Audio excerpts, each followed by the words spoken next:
This week I'm at the historic Skyliners neighborhood, which most people think of as being just down the road from Tumalo Falls. But back in the day, it was the bee's knees of ski areas before Mount Bachelor sent it into retirement.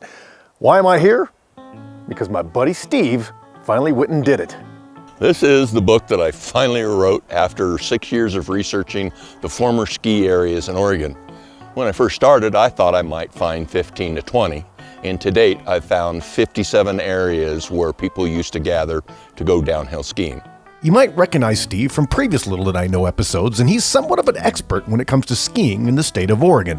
When I first started researching this, someone mentioned there was a ski area north of Burns, and I kind of went, yeah, right. Sure enough, 15 miles north of Burns, the High Desert Ski Club built a rope tow on a pretty nice slope and had their own little ski area. Communities like Fossil and Idana. Idana is the one that really shocks people because it's relatively low elevation, but the Forest Service built a shelter, they cleared a couple of runs, and they actually would bring train loads of people up from the valley to ski at Idana. And their first train trip, which was in 1938, they sold 800 tickets to ride this train up to go ski a 60 vertical feet hill in Idana. While Bachelor has high-speed quads and even six-seaters now, back in the day, you had to earn it. A lot of these places never had lifts. The only ones that had a lift was there was a portable tow established on the Sand Hills, and that was done by the Obsidian Ski Club out of Eugene. And then there's also a portable rope tow set up at Crescent Lake. Lava Butte and the first version of Skyliners all had just hike up and ski down.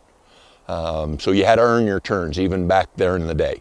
Lava Butte was a ski area once, and they were pioneers in night skiing, which was always a barrel of fun.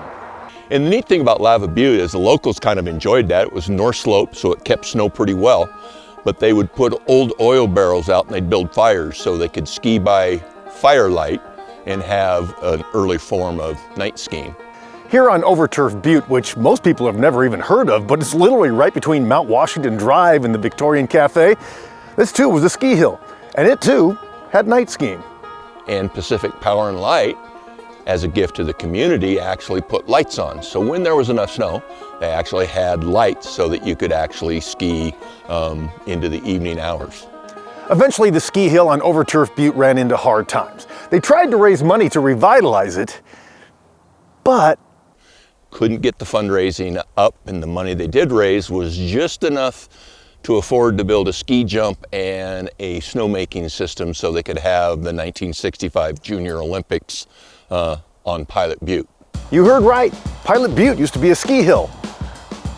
Kinda. The bigger story on that one is their snowmaking system didn't work very well because to make snow, you have to have a supply of water, which they had. You have to have low humidity, which they had. But you also have to have freezing temperatures, which they didn't have. So a lot of times, growing up on the east side, I'd wake up and you could see a little patch of white up there, but it'd be gone by noon. So to put the event on, because time was getting close, they actually trucked snow from Skyliners up on Tumalo Creek and from Mount Bachelor. So all the local contractors had dump trucks full of snow, ODOT, the county, and they'd haul snow, dump it all alongside the road. They had a series of chutes that they could push the snow down and create enough of a snowpack that they actually were able to hold the event. Now, while these ski hills have all faded into the history books, there's one man who was largely responsible for the explosion of winter recreation in Central Oregon who has mostly faded into the history books as well. And next week, Steve's going to tell us his story. Because he's a smart guy. I mean, I ain't just a pretty face. You know, so your dispersions are unwarranted. Listen, I thought you just got by on good looks alone. We all assume that. Everybody. Yeah, put a ribbon on a pig and what do you get? For Central Oregon Daily News, I'm Scott Elness.